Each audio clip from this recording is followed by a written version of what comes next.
New Heng, Permansor Terrae, DHPT, Peter, even Dante, whatever the hell you want to call him, is finally released on all servers. And today I'm here with the full guide on Heng. In this video, I'm going to take you over everything you do need to know in order to properly understand and also build Heng, also including a overview on his kit, best icons, best relic sets, and planar ornaments, the relic sets you want to run, and also substat goals, and at the very end, some team ideas, and also a sample run at the very end of the video. But quickly before that, check this out. This segment is brought to you by Bahomu, an officially partnered retailer for authentic anime and gaming merchandise. This is actually my second time working with Bahomu, and after my first experience, I can confidently say they're one of the few stores that I completely trust when it comes to licensed, high-quality collectibles.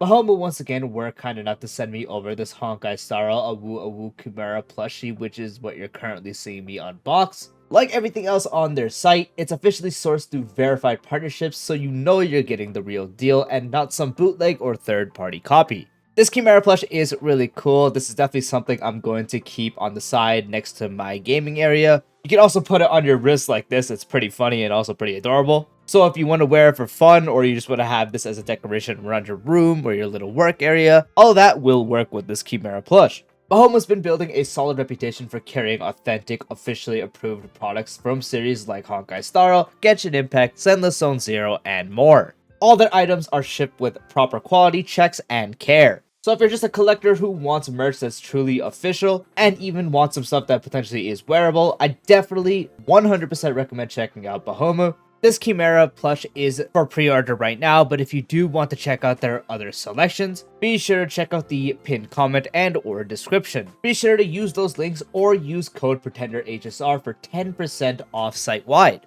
Huge thanks to Bahomu for partnering with me once again and for sending out this adorable piece over. Now, let's jump back into the video.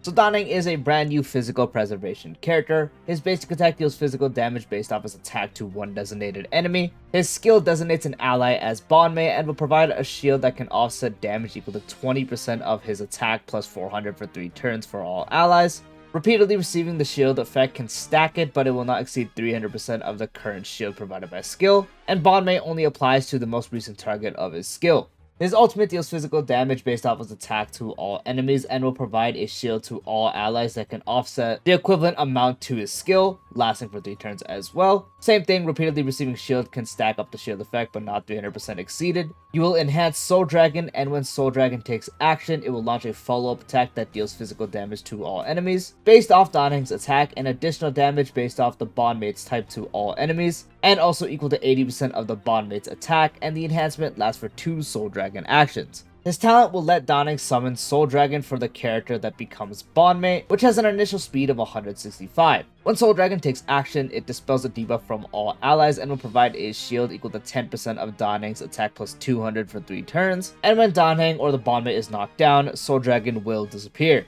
His technique will let him gain bondmate and inflict daze on enemies within a certain area for 10 seconds. Dazed enemies cannot actively attack. When switching the active character, bondmate will transfer to the current active character, and in the next battle, it will automatically use skill one time on the character with bondmate without consuming a skill point. So it functions directly as someone like Ceridra would. When you do pop the skill, you gain the effect. And then let's say you swap to Finon and use his technique and enter battle. Heng immediately will use his skill right away without consuming a skill point and will grant bondmate to Finon. Heng's A2 will increase the attack for the target that becomes bondmate by an amount equal to 15% of his own attack when he does use his skill. His A4 will give Heng a 40% action advance when combat starts. When bondmate uses an attack, Heng regenerates 6 energy and Soul Dragon advances action by 15%. And his A6 will allow Soul Dragon to give a shield anytime it does act that can offset 5% of Heng's attack plus 100 to the ally whose current shield effect is the lowest. When the enhanced Soul Dragon takes effect, additionally deals an instance of additional damage of the bondmate's type to the one enemy target whose current HP is the highest, equal to 40% of bondmate's attack.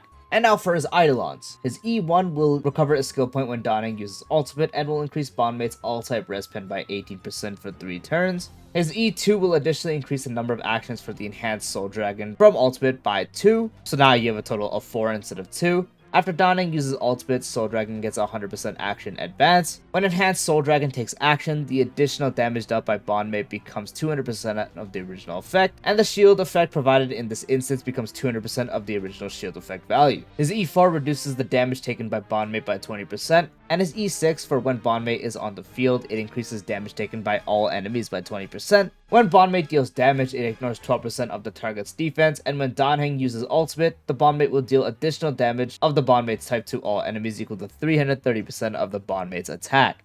When it comes to Lightcones, unfortunately, Heng is not working with too many options as attack scaling preservation is very unique. Of course, his best in slot is going to be his own signature Lightcone that provides a 64% increase to the wearer's attack, 10% HP restore for the team based off 10% of the wearer's attack when using ultimate, and an additional 10% equal to the wearer's attack for the character with the current lowest HP, grants Redoubt to all allies for 3 turns, and with Redoubt, allies will deal 24% increased damage and 12% if they have summons. So it's a 5-star, so the base attack on the Lightcone is going to be better than any 4-star. On top of that, you get a massive 64% increase to attack, which is going to significantly increase his buff and also his shielding potential. It also provides emergency heal of up to 20% for the character with the lowest HP and 10% everyone else in case your shield does get broken. And it also amplifies his supportive capabilities with a 24% increase in damage for the team. And he is able to force the person that you are giving Bondmate to have the full 36%,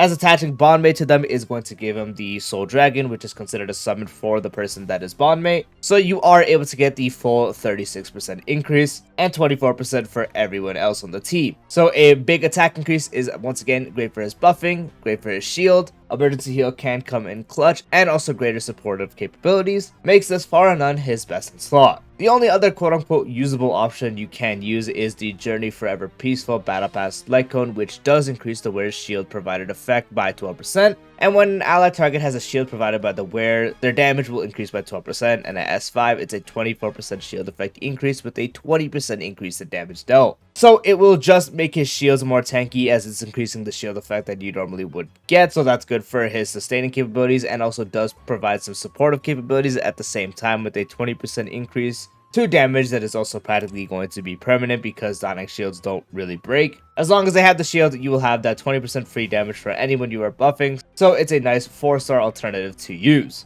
And unfortunately, after that, he does fall into the troop of needing to use another pass Lightcone when it comes to the highest base attack. Since most preservation Lightcones are coded to be defense percent, you have Fushwan's that is HP percent, and even like Detection of Memories, which is not really defense or HP either. One is technically HP related, but you can kind of use it elsewhere. But really, he only has his signature and also the Battle Pass Lightcone. To find your highest base attack Lightcones, just navigate to your actual Heng. So at your character screen, just select Heng. You can go to the Lightcone section, hit switch, click this button down here, which on default for most people, if you've never switched it, is rarity.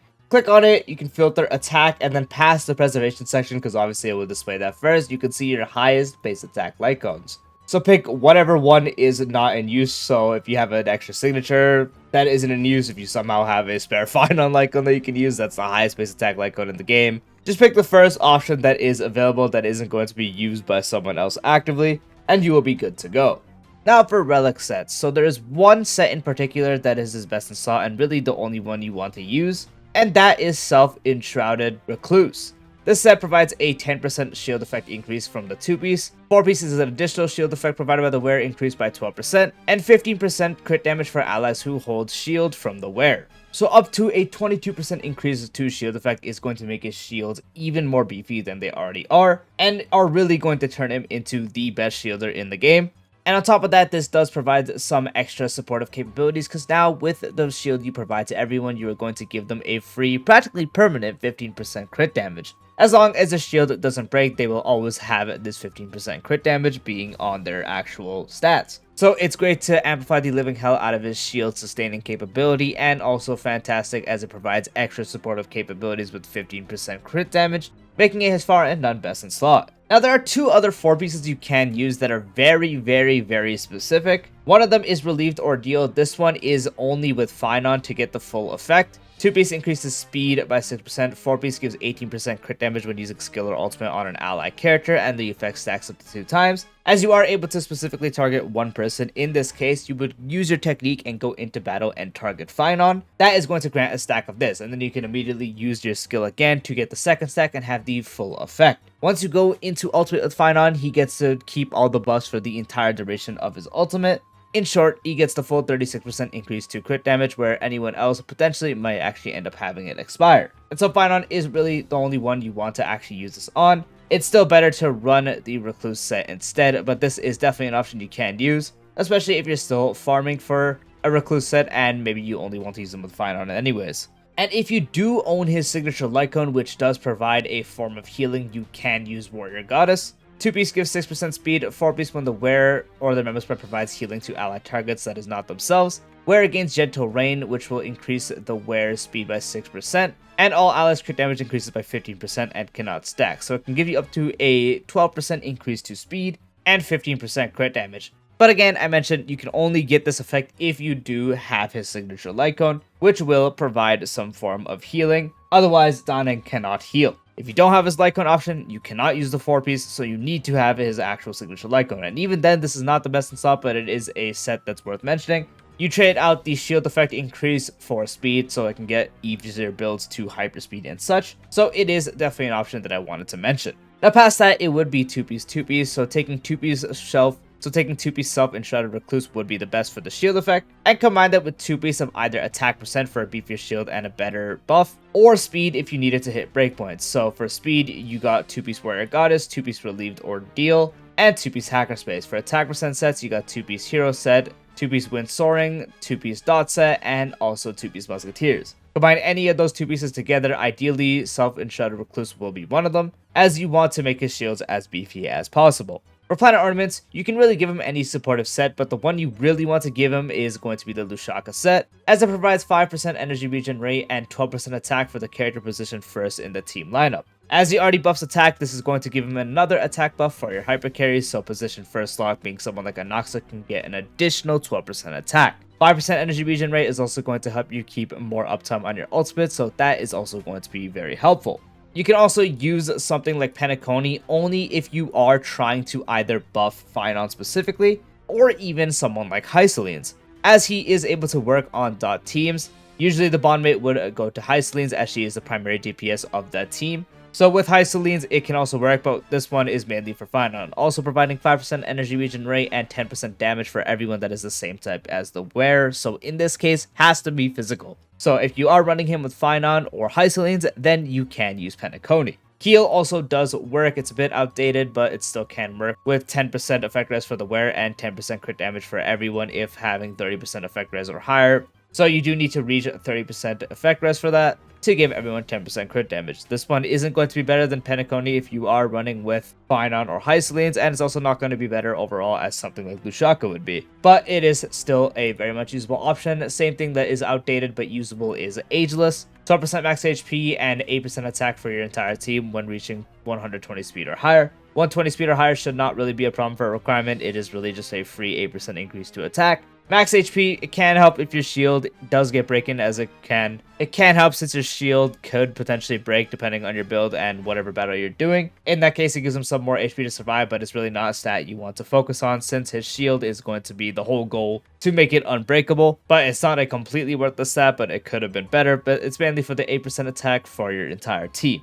The main stats for the relics are as followed. For the body, you want to run attack percent. For the feet, you want to run speed. For the orb, you want attack percent. And for the link rope, you want energy regen rate. For the substats, first is going to be speed, at least 134. Past that is going to be just as much as possible. The closest you can get to 160.1 plus is going to be ideal, as faster donning can generate skill points for your team at the same time, and or spam skill if you're able to. So as much speed as possible on donning would be ideal, but a minimum of a 134. And the only other stat you want after that is just attack percent or even flat attack rolls to further amplify his shield effect and also his attack buff. You can also get some other survivability stat. The only other one that really would matter is effect res, just to ensure you don't get CC'd. He does have a cleanse, but just in case you get CC'd in the middle of it, can get some effect res rolls to be great. So once again, speed until your breakpoint of 134. Anything past that is better. So just get as much as possible. Past that, more attack percent or flat attack, and some effect res can help.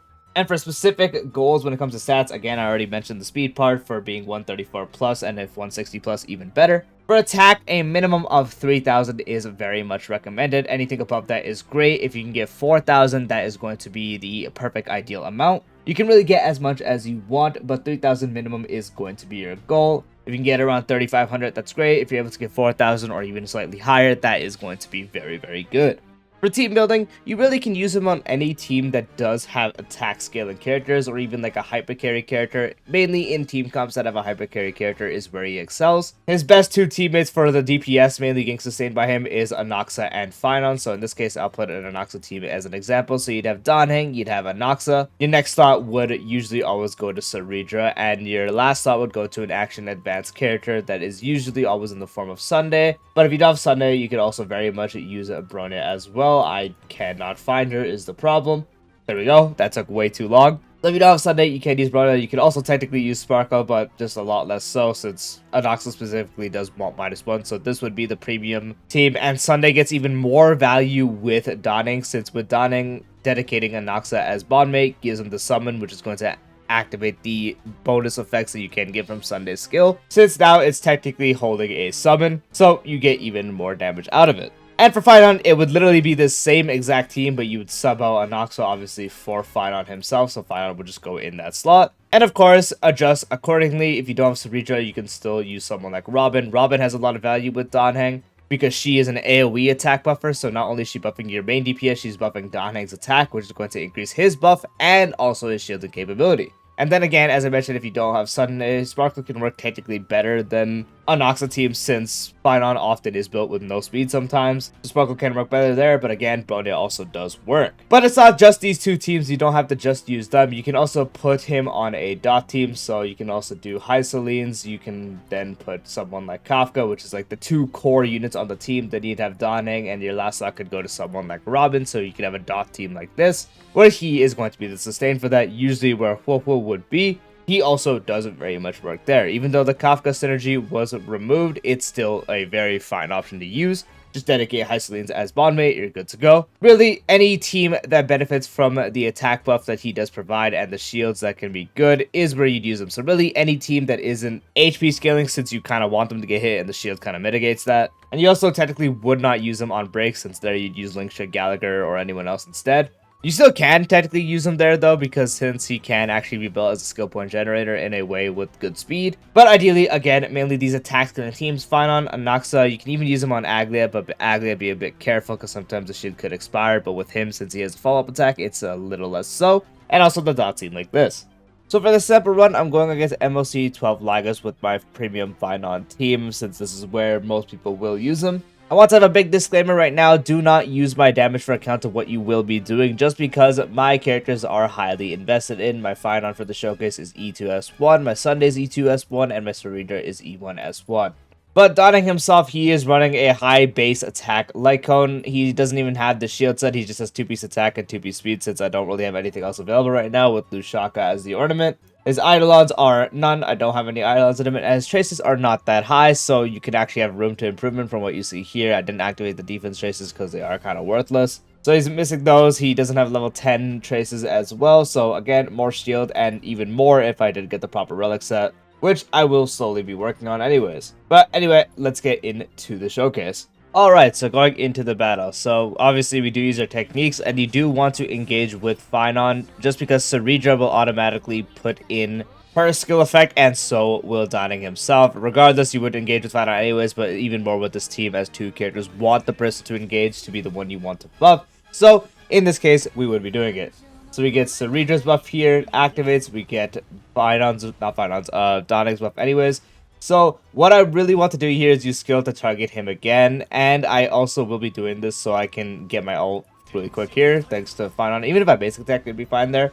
But the playstyle is very basic. You really just kind of spam target Phynon. You use skill whenever you want to get shield. It's really straightforward, as he is a sustain. There's not much depth when it comes to it.